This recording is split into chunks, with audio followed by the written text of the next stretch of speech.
Drop the album. That's all you gotta do. You know, seeing which direction the album was going, it just got more personal and more personal. And, you know, I love the media. I thank God for the media because you guys give me to talk about. Y'all, it looks like Eminem is striking once again, and no one can do anything about it. Just recently, Eminem dropped his latest album that directly scorched all the big names of the industry. Eminem is wreaking havoc in the industry, and his hit list is nothing short of surprising. Fans speculate that Eminem has embarked on unveiling the dark face of Hollywood, and he won't stop till the truth prevails. This tea is too hot to be missed, so let's get into it. We've all seen that Eminem's albums are usually characterized by some choice words aimed at some of the luminaries. But this time, Eminem broke his record by attacking more than a few artists in his songs. Eminem has finally released his 12th studio album, The Death of Slim Shady, Coup de Grace, months after dropping absurd teaser videos circling the concept of the literal death of Slim Shady. You might remember that a few days before dropping the bat, Eminem warned his fans about his latest being a conceptual album. Just a day before the release, the rapper hopped onto X to give fans a tip on streaming the album for the most optimal listening experience. In the tweet, the Grammy-winning lyricist said, "Public service announcement. The Death of Slim Shady is a conceptual album. Therefore, if you listen to the songs out of order, they might not make sense. Enjoy." The project was distributed via Shady, Aftermath, and Interscope Records, and features Eminem saying goodbye to his alter ego, Slim Shady. With an enticing production and exceptional verses, The Death of Slim Shady is an exciting project that highlights Marshall Mathers' character and personality going through a form of rebirth while he prepares for a redemption arc. While the album might just be one of the best he's ever created, the marketing behind its release was as ingenious. Before the official release, M teased the album with an absurd faux obituary for Slim Shady.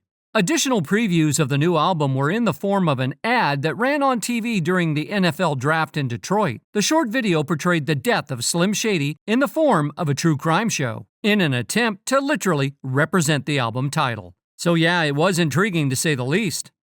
Since we are all aware of Eminem's temper, it is quite obvious that Eminem scorched almost half of the industry in his newly released album. The word has it that Eminem reserved the most brutal remarks for the fallen noble, Sean Diddy Combs. We know that Diddy's reputation has been continuously falling due to the onslaught of recurrent essay allegations leveled against him. Eminem's first shot that was aimed at Diddy came in his song, Antichrist, where he referenced to the hotel surveillance video where Diddy was caught laying his hands on his former girlfriend, Cassie Ventura.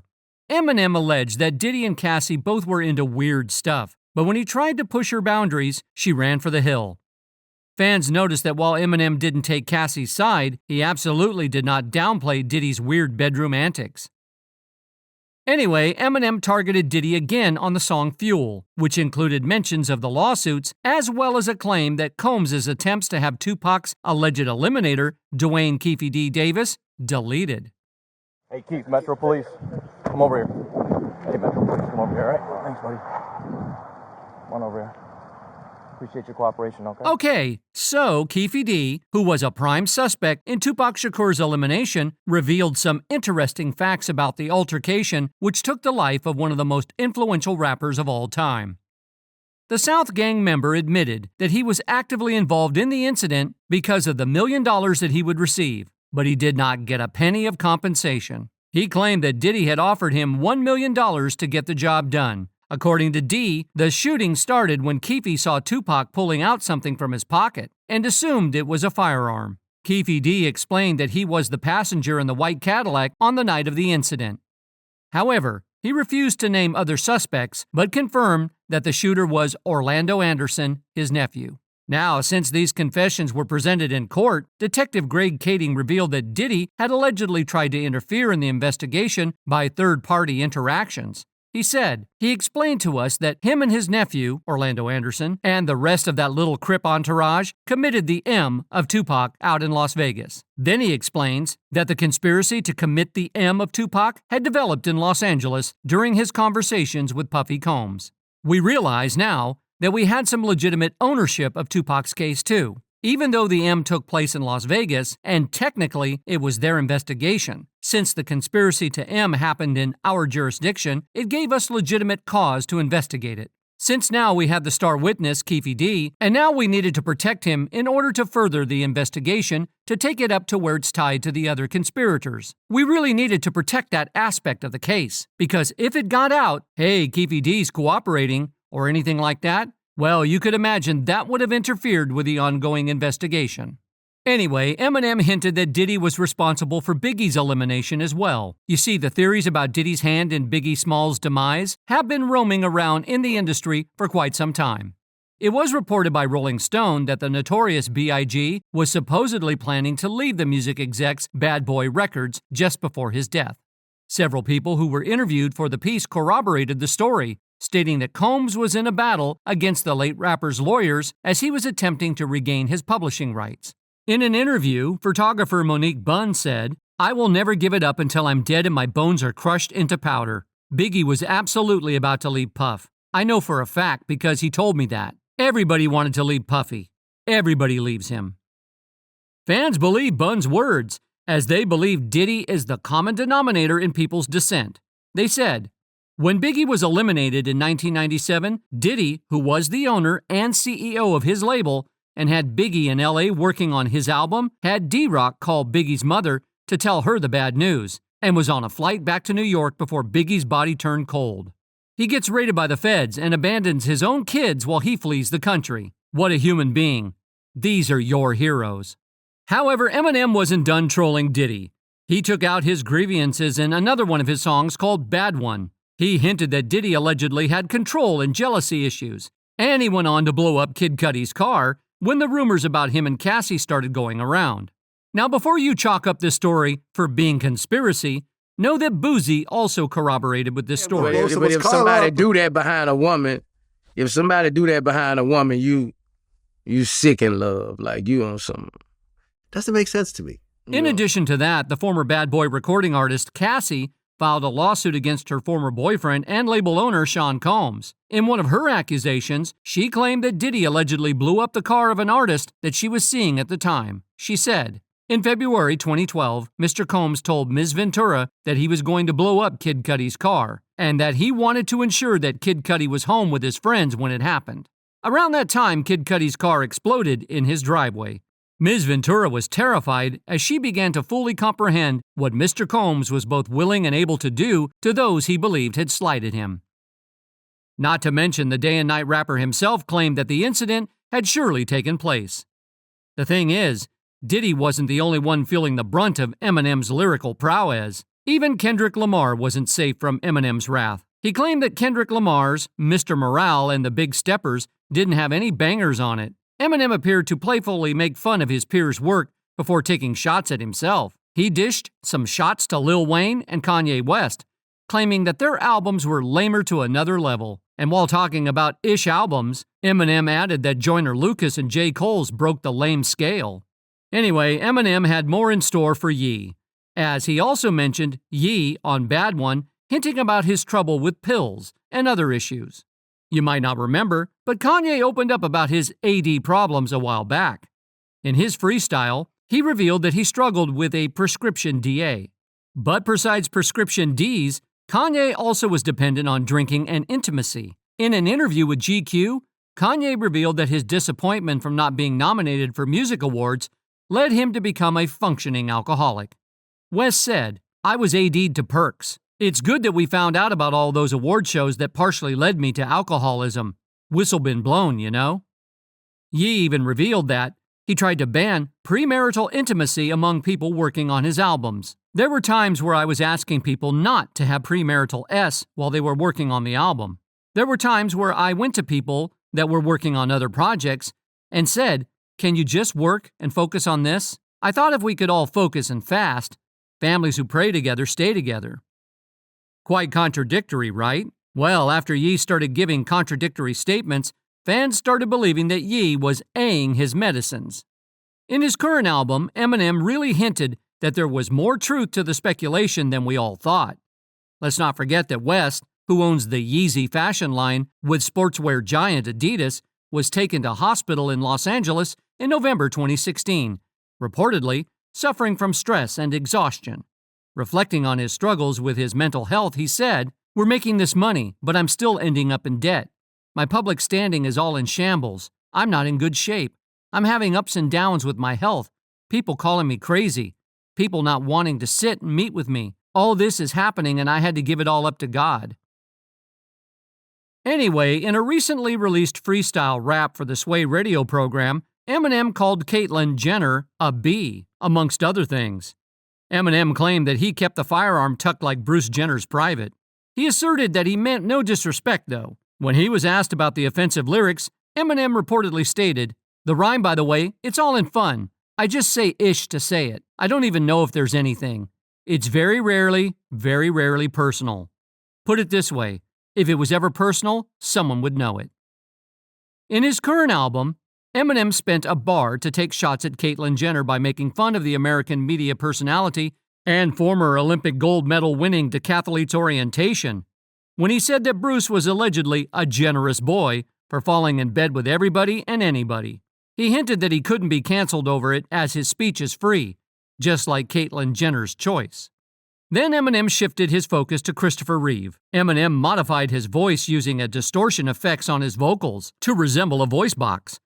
During the outro of Brand New Dance, the rapper mimicked the voice of the late actor Christopher Reeve, who was paralyzed in 1995 after an accident during an equestrian competition in Culpeper. Anyway, Eminem advised Christopher to avoid talking about him behind his back, or he would apparently kick him to the curb. Old foe Ja Rule is also unable to escape the shots, as Eminem rapped on Guilty Conscience 2, the sequel to his and Dr. Dre's Slim Shady LP collaboration. You see, little people are a reoccurring theme across the album, and as you could guess, Eminem made fun of Ja Rule's short height. Unlike most of Eminem's other feuds, the rapper didn't directly taunt or disrespect Ja Rule in a track at first. However, the beef was something that he got involuntarily roped into. Queens rapper Ja Rule, Jeffrey Atkins, initially had a feud with 50 Cent. However, the bad blood began to spill out, and before long, the rappers were calling on their comrades to get involved. 50 Cent was signed to Eminem's label Shady Records, and the Detroit rapper was his closest friend in the industry. At first, the Inda Club hitmaker handled his issues with Atkins alone. However, when Ja Rule began involving his crew, Inc. 50 Cent knew he would have to up the ante. Ja Rule and 50 Cent's beef originated in the late 1990s when a robbery took place in Queens that saw Jackson lose his chains. Although there is much confusion and varying recollections about what actually happened, it didn't stop the two from developing a mutual resentment going into the 2000s. Throughout the 2000s, Atkins and Jackson were at loggerheads, dissing each other. On one occasion, the two even exchanged physical blows and got into a fight. However, before long, due to simple affiliation, Ja Rule decided to go after Eminem. On the track Loose Change, the rapper went for the jugular by calling out Mathers' family. With derogatory slurs directed towards his family, the Detroit rapper did not hesitate to retaliate, and did so with a series of diss records like Do Re Mi, Haley's Revenge, and a remix of Tupac's Hail Mary, featuring 50 and Busta Rhymes. This is where the back and forth began. However, by 2004, Eminem was so exhausted by the feud, he saw no point in wasting any more time engaging with the rapper and put out a track in which he claimed that Shady Records had won the war and that it was over, insinuating he would no longer be taking any part in what he considered a redundant, unprofitable, and childish battle. Now listen, M's hit list grows long as he puts a diss on Lizzo as well. During the song, Eminem rapped that this is showbiz, so things ain't never really truly over till Lizzo sings. In the verse, Eminem continued to voice his, or possibly his alter ego Slim Shady's views on the body positive movement. He continued to joke through the verse and claimed that he'll continue to be honest about it despite the perceptions he could face a backlash. Anyway, Eminem also took shots at Candace Owens for allegedly forgetting she was black. Eminem referred to Owens as a MAGA dirtbag in a skirt and dropped nicknames for her such as Grand Wizard Clandis and Grand Dragon before scheming to plans to get into her pants. Well, Owens reacted in full force, saying, "Eminem is obviously a gay man. It's very sad that Eminem cleaned out his closet but never came out of his closet. I would like to again remind people that he is in fact a struggling internally gay man. He's actually recycling things that black women have said about me on the internet." On her live stream, Owens branded the Detroit rap icon as an out-of-touch elitist. She also called him the white rapper that they all used to listen to when they were prepubescent, and they wanted to feel edgy, before suggesting he should retire. Now, this wasn't the first time Candace Owens has questioned Eminem's orientation. In August 2023, she criticized the rapper's age and speculated about his orientation after he sent a cease and desist letter to then Republican presidential hopeful Vivek Ramaswamy for using his music while campaigning. Some people also say that when we get older, we get grayer. We know that's true. But for Eminem, the once hardcore rapper, it seems that he's getting older and gayer. Yes, Eminem might be gay. He then sent a sneak diss towards Megan and Nicki, who were publicly engaged in a viral and vicious beef this year, highlighting that his flows are powerful enough to positively impact their feud, when he alleged that he was a great rapper just like OGs like Biggie Smalls. On the album's lead single, Houdini, Eminem called out several people within his close circle, from the co-founder of Interscope, Jimmy Iovine, to Dr. Dre. Eminem also took shots at all three of his daughters, who looked visibly confused at their father's rant during their cameo appearance in Houdini's music video. On the album's second single, Toby, Eminem reignited his 2023 beef with Grandmaster Melly Mel. During his verse, he recounted people advising him to not respond to the OG rapper because of his various accomplishments and contributions to hip-hop, to which Eminem responded by stating that he would not let the disses slide because if Mel is a legend, so is he. Well, fans are right beside Eminem on this one, as one commented, "Perhaps if the world hadn't gone to Ish, he wouldn't have had to say any of this stuff. I'm glad he's saying any of this. Someone had to." Some even said, "Best album I've heard in a while. Love all the crybabies trying to go after Eminem like it's going to matter." And lastly, it's funny, the few journalists here and there giving bad reviews thinking the anti-Eminem bandwagon was coming went ahead and released their articles. But everywhere you look, all over the internet, and everyone is raving about how much they love this album. Losers, travel inside the mind of a hater. That's all for today. We hope you enjoyed this video, and if you did, be sure to like, subscribe, and hit that bell icon for more piping hot teas on your favorite celebrities.